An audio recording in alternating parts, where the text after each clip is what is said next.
आकरा नाले के किनारे फेंक दिया जाता है, जिसकी वजह से ये नाला कूड़ेदान में तब्दील हो गया है। ग्रामीण विकास विभाग द्वारा बनवाए गए सेग्रेगेशन शेड और कंपोजिट पिट अभी इस्तेमाल करने लायक नहीं है, जिसके कारण कूड़ा नाले में फेंका जा रहा है और इस वजह से नाले का पानी और आसपास का माहौल प्रदूषित हो गया है। आरीगाम और सोना सामल के लोगों में काफी चिंता है। उन्होंने डीसी पुलवामा से इस मामले पर ध्यान देने की अपील की है।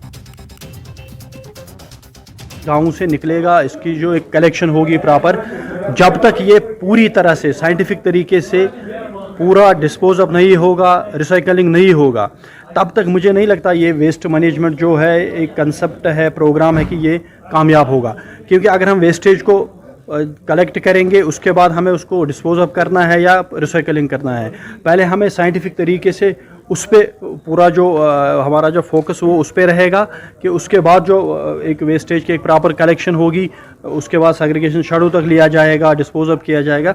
उसके बाद जो हमारे 2 बड़े प्रोजेक्ट यहाँ बन रहे हैं, प्लास्टिक वेस्ट मैनेजमेंट प्रोजेक्ट, और जब तक वो भी तैयार नहीं होंगे, मुझे नहीं लगता कि गाँव की जो वेस्टेज है अगर हम एक जगह जमा करेंगे दूसरी जगह फेंकेंगे। लद्दाख शून्य उत्सर्जन के साथ ग्रीन हाइड्रोजन ईंधन पर बसें चलाने वाला देश का पहला राज्य बनने के लिए तैयार है। हाइड्रोजन ईंधन पर बसों को चलाने के लिए सभी आवश्यक प्रशिक्षण सफलतापूर्वक पूरे हो चुके हैं। यह परियोजना सितंबर 2024 तक शुरू हो जाएगी। आपको बता दें कि इस प्रोजेक्ट की आधारशिला 30 जुलाई 2022 को प्रधानमंत्री नरेंद्र मोदी द्वारा वर्चुअली रखी गई थी।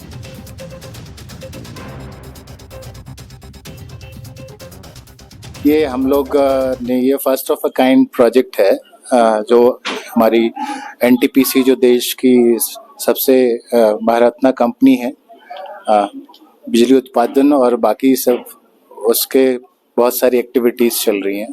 तो हमने लद्दाख एडमिनिस्ट्रेशन के साथ और LAHDC के साथ MOU किया था, जिसमें कि हम लद्दाख में वो सारे प्रोजेक्ट्स के लिए काम करेंगे जो टेक्नोलॉजी, एडवांस टेक्नोलॉजी के ऊपर आधारित है। देश में जो है एक ये पहला प्रयास है, और जैसा कि हमारे माननीय प्रधानमंत्री जी ने 2020 या 21 में लाल किले से बोला था कि लद्दाख को कार्बन न्यूट्रल बनाना है, तो वो उसमें से ये एक बहुत बड़ा और एक यूनिक प्रयास है ये जो है। और ऑलमोस्ट अब जैसा कि आप देख सकते हैं कि हमारा प्रोजेक्ट जो है कंप्लीशन पे ही है। तो चेकिंग, कमीशनिंग, टेस्टिंग हम लोग बोलते हैं तकनीकी टर्म में जो है, तो ऑलरेडी वो चल रहा है हमारा। तो होपफुली जो है हमारा जो है 31 अगस्त तक, जैसा कि सर ने बताया कि हम लोग, और फर्स्ट वीक मैक्सिमम तक जो है हम लोग इनॉग्रेशन कर देंगे। और जल्दी ही आप देखेंगे कि लेह में जो है ये हमारा ग्रीन हाइड्रोजन बस जो है सेवा प्रदान करेगा। और यहाँ रुकेंगे एक छोटे